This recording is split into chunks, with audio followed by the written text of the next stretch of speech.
and so we'll just watch. I will say this. I am reminded of the old hymn that we used to sing when I grew up in a Southern Baptist church. It says, I know not what the future holds, but I know who holds the future. And that is what I will always hold to, no matter which way the winds blow. And I would encourage you to do the same, because that's the only really thing that won't move. That's the only rock you can build your life on, that foundation that won't shift. The rest of it is up in the air. And today will be an interesting conversation. I have someone who just won an election last night, so congratulations to him.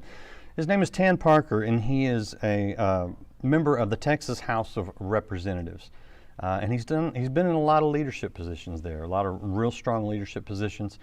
And he is also the editor of a new book that I think is really critical. And regardless of what happens, regardless of the outcome of this election, this is something that will be a vital resource for us going into the future. Here's the book right here. It's called Making Government Work, and you'll notice that it has forwards by Nikki Haley and Ronald Reagan. Yes, Ronald Reagan. And there's a bunch of different contributors to this, including some people that I know and that you will know.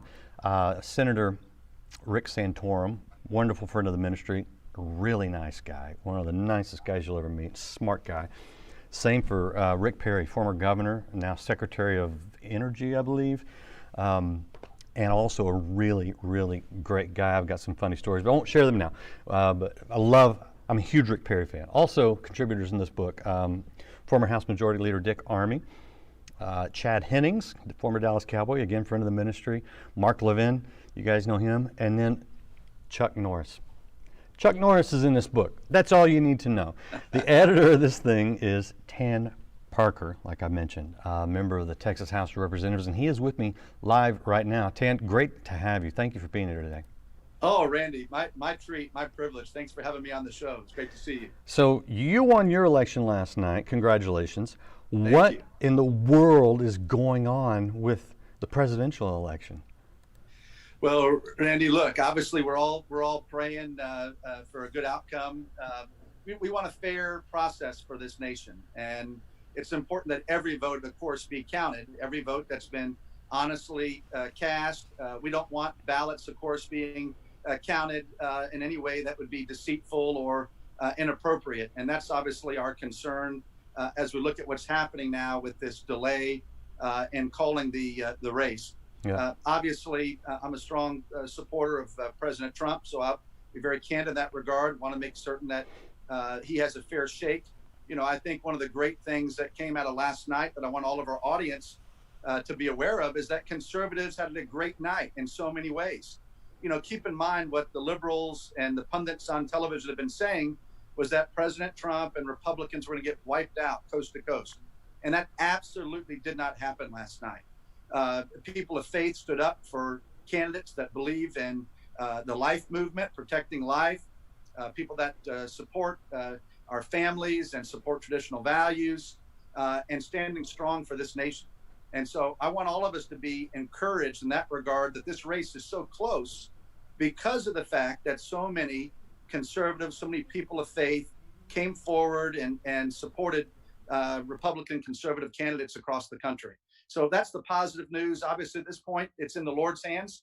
As you said at the beginning of the show, Randy, we all just got to put our faith in the Lord. He's the only steadfast thing in this world that we will ever experience. And we just got to have him as our rock, continue to have him be our rock as we go through these difficult times. But again, we just want a fair process. We want to make certain that votes are counted. Every vote that's counted, that is a legitimate, good vote. That is what needs to happen. But we just got to make certain that there's not any games being played, and we'll continue to pray for a great outcome. You know, certainly this might very well end up in the courts. We'll just see. The next 24 to 48 hours are obviously critical. Specifically to Pennsylvania, they're saying that ballots now will be allowed through, I think, 5 p.m. on Friday. But again, we all just need to pray. That's my message to all of us, is that we just got to pray and trust in the Lord, whatever's going to come, whether or not President Trump gets reelected, which is obviously my hope and prayer. But if we have President Biden, so be it. Then we need to work together as a country. We need to heal as a country and move forward. and continue to fight for our values and to fight for our beliefs. But again, my hope is that when it's all said and done, President Trump will win the White House here. We'll know here in short order. You are much more optimistic than I am, but that's okay. That's good. I need that. I probably need that today. Here's what my biggest concern is if Biden wins. One, I literally don't know who will be president, but I fear that we are moving towards, regardless, even if Trump wins. My concern is that there has been such indoctrination in this country that we are moving towards some ideals that are, one, are not of God, but two, are just flat out destructive to people. And when President Obama was in for 8 years, and Biden as his vice president here in Texas, we saw a huge influx of people from Democrat-held areas, specifically California, but a lot from Chicago. We've even seen a lot of people from New York coming into Texas. And that says two things to me. That says, one, that what they're doing out there is not working for people. And number two, what we're doing here in Texas, thanks to your leadership and others here in the state, it is working for people. And I think that's why your book here, Making Government Work, is so important. So what are some of the ideas in here that we really need to educate people on and frankly get back to in the middle of this big socialist wave that seems to be hitting us?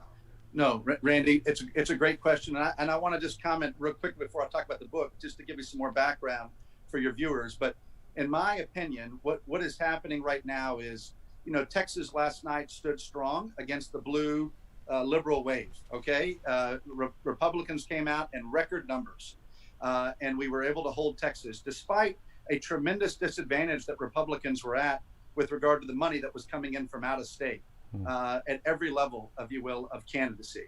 And so one of the great victories last night for Republicans was that we held on to the Texas House of Representatives. We were expected to lose lots of seats, and we actually held the line. So that's a very positive thing for now that I want everybody to be aware of and be thankful for. The Lord blessed us in that regard. But I want everybody to also understand that, yes, Texas remains the target for those that want to flip this country and to make it not a center-right country, but to make it a liberal-leaning country that looks favorably on these kind of ridiculous, horrible socialist kind of policies and nonsense that we know are being espoused by the Democrat Party today. So Randy, you're exactly right that it all comes down to the necessity to educate and re-educate our people, our citizens, our young people today, and people at every age need to understand the timeless principles that this nation was founded upon. And then on top of that, they have to understand and will benefit from a review of policy specific to how we need to approach various issues today. Everything from tax policy and how we grow an economy that is economically vibrant, to how we address the issues with regard to tort reform and how we address infrastructure, how we address the fundamental issues that are most important to us around the family. How do we protect life? How do we do all these things along with address real issues like healthcare? So Making Government Work is really about putting forward some of the most powerful voices, I should say, in the nation with regard to these critical topics that are facing the nation today. And so I just feel so blessed and humbled to have been able to lead the effort to create and put this book together, to work with so many amazing people that are just so extraordinary. So I'm very, very blessed to have been on this 20-month journey. And now the release of the book here just the last couple of weeks across the country. Regnery is my publisher, and Simon & Schuster is helping distribute it. But you already gave a great lead in, Randy, on some of the amazing people I've been blessed to work with. Governor Rick Perry, of course, did an amazing job as our energy secretary under President Trump. A dear friend, we wrote together, he wrote his chapter specifically on the Texas model, which is, to your point, Randy, what makes Texas Texas? Why has Texas been so economically blessed and vibrant? And yes, it's certainly the blessing of the Lord, but it's also deliberate policy choices and decisions that we make. And that has direct consequences to the people that we elect to office, the men and women that we send to serve us, both in Texas and, of course, in Washington as well and across the country. So that's one example of a chapter. Chad Hennings did a fabulous chapter on the family and talks about the family as that basic, most critical building block of our society and what we need to do to strengthen it and to support it. And of course, there's no one better to talk about that. Chad, of course, was a very famous Dallas Cowboy, a 3-time Super Bowl champion, Randy, as you know, but also served his country as a patriot. He actually delayed playing with the Cowboys to play, to play football, to go and serve America in the Gulf, flying an A-10 Warthog jet. And of course, he's been involved in the ministry all these years and very involved as a member of the board of Promise Keepers today as well. So we go down the list. Kathy Ireland did a chapter specific on pro-life. And she has an incredibly powerful pro-life testimony all about how she went from being earlier in her life as a young girl, being kind of swayed by the left and having a different viewpoint when she was in the modeling world, to now her strong Christian testimony and strong belief in the critical need to protect all life from conception to natural death. And then, like you said, Chuck Norris, it doesn't get any better than working with Chuck, Randy, as you can well imagine.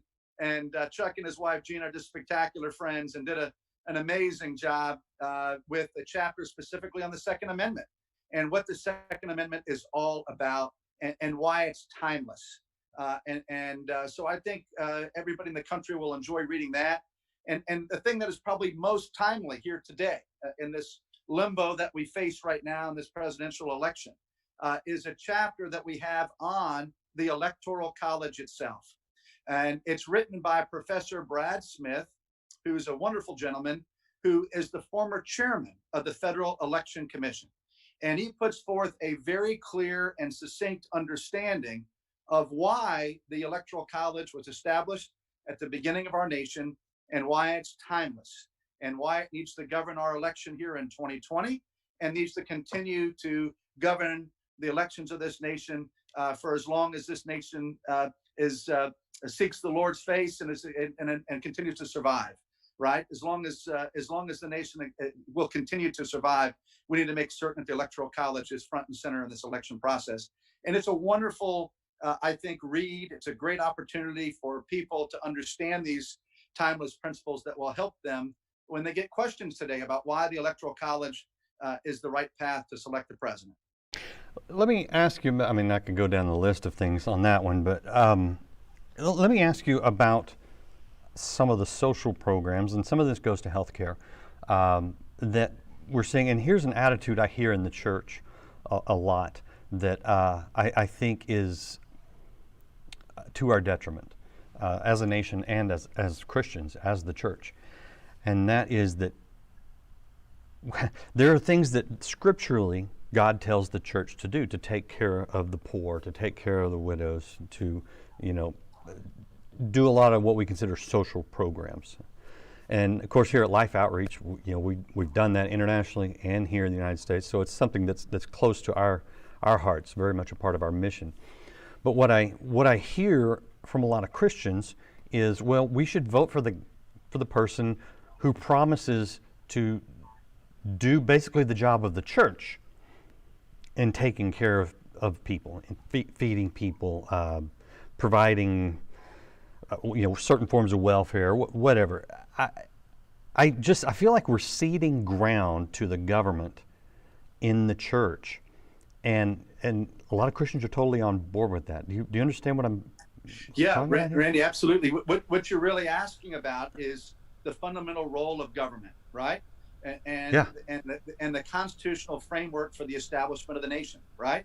And so actually in this book is all about the states and the fact that the states really are the driving force for innovation in our country, okay? That the states themselves created the federal government. It wasn't the other way around. Mm-hmm. The federal government did not create the states created the federal government. And so that's the reason why we have the 10th Amendment. That's why states have the ability to govern themselves and do their own thing with regard to elections in the case of what we're currently experiencing now, or the way that they handle social programs or what have you. And so what I would tell you, and I want our Christian family to know across the country that, look, we care deeply. I mean, your ministry, all that you do at Life Today is helping people in need around the United States and around the world. And that is critical for us as Christians to always be engaged in philanthropy and generous giving around the country and around the world to people in need. But that's not the role of government. The role of government should be about the defense of our people. It should be about these basic structures around protection of the nation and giving us all a framework with which we can be successful, right? It doesn't provide for equal outcomes, i.e. socialism. It provides for equal opportunity. Everybody has an opportunity to be successful in this country. And so that's really what this book is all about, is talking about these timeless principles that we need to focus on.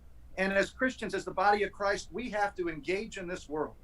I want Christians to be involved in public service. I want more Christians to get involved, because so often, Christians will come up to me and say, "Can, how can you be a Christian and be in the political arena?" My message is, it's because I'm a Christian, I feel it's a sense of ministry. My wife and I have viewed the years I've been blessed to be in the Texas House as truly a ministry. I mean, to make a difference in the lives of so many people dealing with serious issues, right?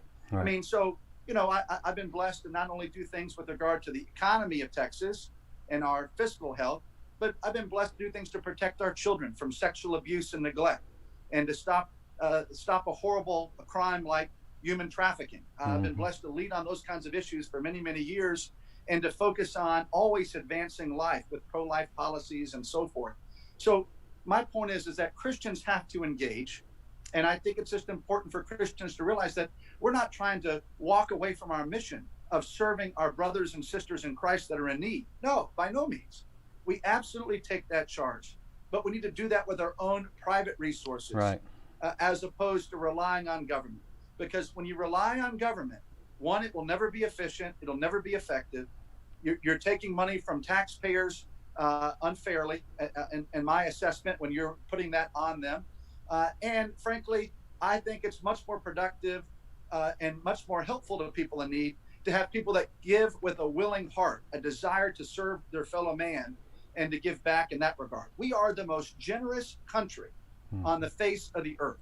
The people of America, your viewers today, people listening today, Randy, they give more money, more resource than any country on the earth. And so we will always do that in America. We just need to recognize that that's a commitment and a service separate and apart from trying to grow government and thinking that government can solve all of our needs, because it can't. It won't. It will fail miserably. Yeah, we've been fighting the war on poverty since the 60s. And that's exactly right. That's exactly right. And what do we have? We have patterns of generational poverty, people that are working tirelessly to try to get out of that poverty, but they're not escaping it because of all the things that have brought them down, because of these kind of programs that have gone too far. That's not that we don't want to give help to people in need. Government certainly, there are time and a place. When we have people that are unemployed right now in this current crisis due to COVID, it was in my mind as a conservative, when the government shut down operations, it was very appropriate that we provided these types of loans, if you will, to small businesses to keep them afloat. It was very important we did that we keep people employed. It's very important that when people have a hard time, that we there have an opportunity to have a safety net in society. But it can't go too far. It's got to be balanced. We've got to encourage people to work and to live productive lives and not to live on the government. And so that's the reason why we feel the way we do as conservatives. We believe in free enterprise and free markets and capitalism and the ability to be successful in the business world. And when we're successful in the business world, in the private sector, to give back, to help people in need that are suffering. And so we just need to continue to articulate that message, that we're not being cold-hearted or mean-spirited. We're not. We want to take care of those people. We just think there's a better delivery model, which is people, human beings, the church itself, helping to serve people that are in need versus trying to grow government programs and having the government get involved in our centers of worship and so on and so forth. All right, I just saw someone in chat just let me know, and I just looked up the news real quick. Bevelyn Beatty, I don't know if you know her, but she was on Monday with me here, and she apparently was stabbed last night Oh, in dear God. D.C. I And did not hear. I know, so we'll definitely pray for her. It looks like Immediately, she's yes. okay. Is she okay? Yeah, it Okay. looks like she is, and again, Oh, I'm dear just Lord. skimming headlines. Okay. She's the one that painted over the Black Lives Matter mural in front of Trump Tower, and she's African American. She runs her own ministry, so definitely, you guys that saw that interview, especially on Monday, pray for her. And you know what? One of these headlines here, and this is a problem. I don't want to go down this rabbit hole right now, but one of the headlines describes her as a Proud Boys activist, which is the dumbest thing I've ever heard. And the media is such garbage in this country. We'll pray for her. Okay, back to back to Tan Parker's book, Making Government Work. This is the website by. No, that was me looking for the news. This is his website, makinggovernmentwork.com, where you can get the book. And I would encourage you to buy this, especially for all the young people in your life. Put this on the shelf. Put it on their desk. This is what people need to understand to stave off the lie that is socialism that is sweeping this country right now. And I want to touch on something that you mentioned, Tan, that I know Governor Perry did a fabulous job of when he was governor here in Texas. And actually, President Trump has done a great job at. And somebody I interviewed right here on Live today was Alice Marie Johnson, who was wrongly, overly sentenced for a drug-related crime, and yes, she was wrong. She paid her due, but she was basically given life. And I don't know if you remember seeing her being released, but President Trump had to. I don't think pardon's the right word, but he had to sign something to let her out, which President Obama never did, and it was on his desk. And Kim Kardashian and Kanye pressured both Obama and Trump to do it. Trump did it. Okay, when we look at prison reform, what have you seen that's been positive that we can continue to replicate to undo some of the injustices that have been done by laws that had unintended consequences or just bad laws? Rain, it's a great question. And look, I've been blessed to serve in the Texas House of Representatives for many years now in many different capacities. I was blessed to serve as the Republican leader of the Texas House for many years. I've also served as everything from chairman of financial services to chairman of our correction system that oversees our prison population. Mm-hmm. And so I'll just tell you that with regard to your question, that we in Texas have been on the front lines, if you will, of this movement to what we call right on crime. It's right sizing our approach to how we handle crime, if that makes sense. Mm-hmm. And so what we're talking about there effectively is giving people an opportunity once they've, so many of these folks historically have committed lower level drug crimes, okay? They've been guilty of possession of various drugs and so forth, maybe 10 years ago, maybe 20 years ago. Yeah. And sadly, they're still in jail. They're serving time today. And we recognize today in the modern period, in fact, it's one area of public policy where Republicans, conservatives, and Democrats are really coming together to some degree on this. And that is recognizing that to going and locking someone up for a drug crime for 20 years is not smart. It's not good policy. You take them away from their families. You take them a bit away from their ability to be a productive earner. You put a scarlet letter A, so to speak, on their chest, makes it very difficult for them to get work in the future. All those things are very, very negative. So what we've been doing in Texas is trying to find ways to modernize our policies and programs over the course of the last decade to right-size crime. We put in a lot more faith-based prisons, systems, if you will, programming. We've been able to reduce sentencing for some of these lower-level crimes that shouldn't be sending people off to 10 years of service. We shouldn't give people the option of probation or service for a low-level drug item. It should be probation. And so some of these common sense ideas we've been working on for many years in Texas. They started under two colleagues of mine that chaired corrections prior to me in the House and the Senate. And then it continued with my time of service. And then ultimately, I want everybody to understand that what we started in Texas became the First Steps Act. that was signed by President Trump in 2018, Right. which created the structure for the nation with regard to how to address criminal justice reform and to be fair to people. I mean, one, it's not the right thing for this individual, but it's not the right thing for the taxpayer. Now, look, I want to tell everybody out there that's listening that thinks I'm talking about something that would be crazy, like letting violent offenders out. I am not saying that in the least. Right. We are not talking about violent offenders. We're talking about non-violent offenders only and exclusively. Those kinds of individuals deserve opportunities, a second chance in life. And that's what we're trying to provide with the First Step Act that the president signed into law in 2018, that is doing so much for our African-American community, so much for our Hispanic community, and so much for literally citizens across this great state and across this great nation. And in the book, Randy, I have a chapter dedicated to this topic.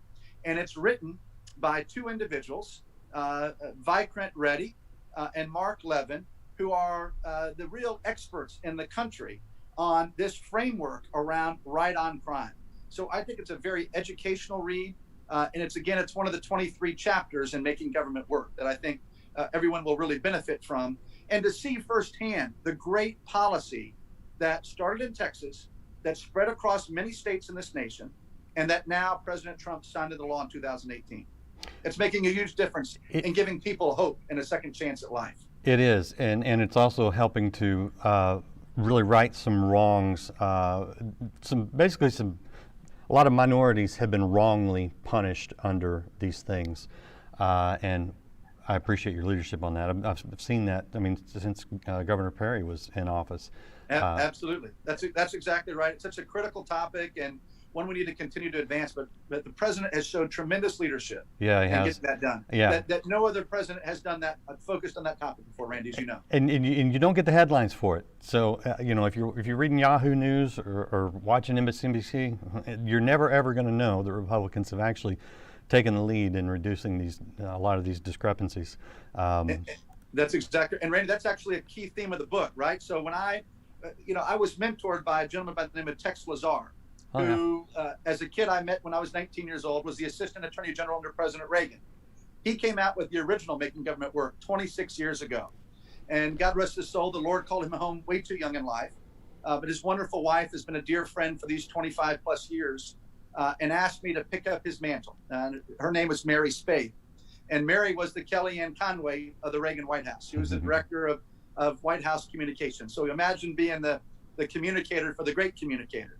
And Mary asked me to pick up her late husband's mantle, to pick up the charge that Tex had put in place 26 years ago. And that's what I did in creating this book.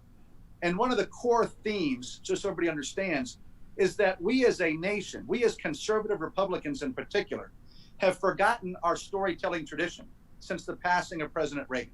We don't talk about these great conservative successes that we've had for life, right? For economic liberty, for religious freedom, for right on crime, all of these things that we do, and we've had so many great successes, we don't talk about them in an articulate way that we should since President Reagan's passing. We need to do a better job of that. And so the book is trying to tell stories. Every powerful voice who has a chapter in this book tells not just a policy discussion, but also talks about personal things as well. And we cover, of course, with Professor Robbie George, for example, religious freedom and the importance of religious freedom in this country. So we really topically cover just about everything you can imagine, Randy.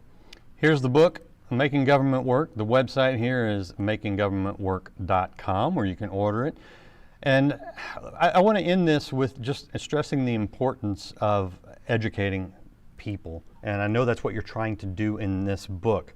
If you could leave people with just one thing to remember as to why it's important that we educate ourselves, educate our families, our loved ones, what would you say to just stress the importance of this? Because the education, the disinformation and indoctrination in this country right now is frankly disheartening, and we need books like yours. We need people like you to break through and open people's eyes. So help me out here. What's your bottom line on getting people to understand this?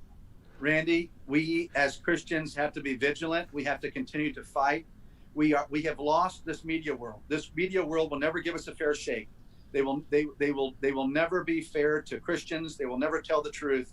And so we have to educate our people. We have to educate our youth and our children. And that's my call.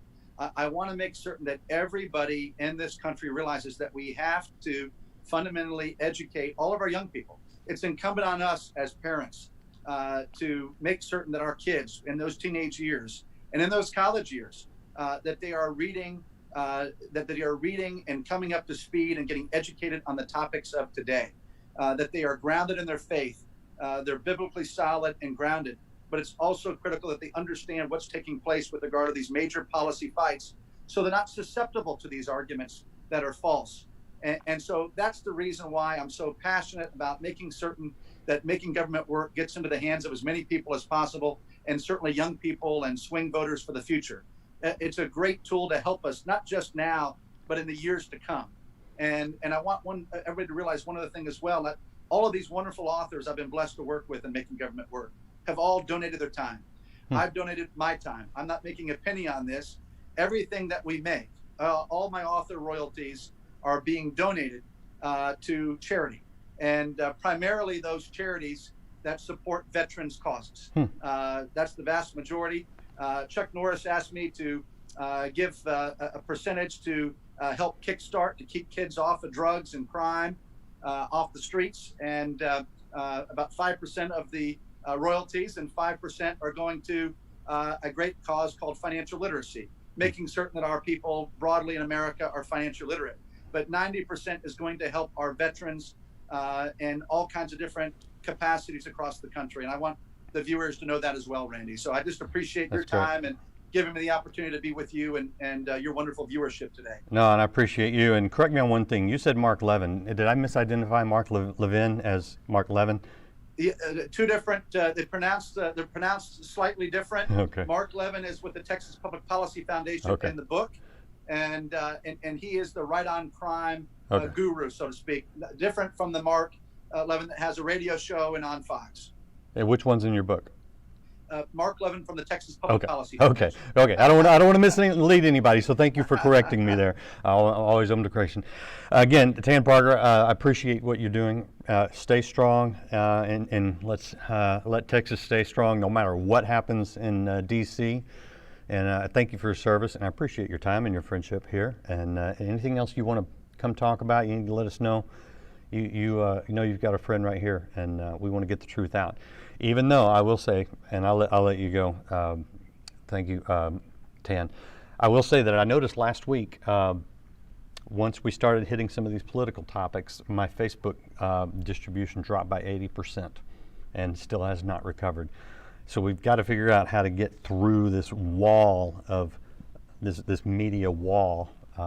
And reach people. And that's why I think this is a great book. So I'll recommend this to all you guys. Also, by the way, if you haven't subscribed to the other channels, YouTube, Twitter, Twitch even, and then Light Source, we're on Light Source, find the alternate methods of watching these programs. I've got more great interviews. I'm booked all the way solid through November, so it's going to be really good. And share these. Please do share these. And we will get the truth out one way or another. We will continue. We're not going to stop. And so I appreciate you guys watching. Appreciate all that you're doing. This is the book. Get it. Making Government Work. And the website, makinggovernmentwork.com. Thanks, you guys. We'll see you again next time here on Life Today Live. Randy, thank you so much. God bless. Thank you.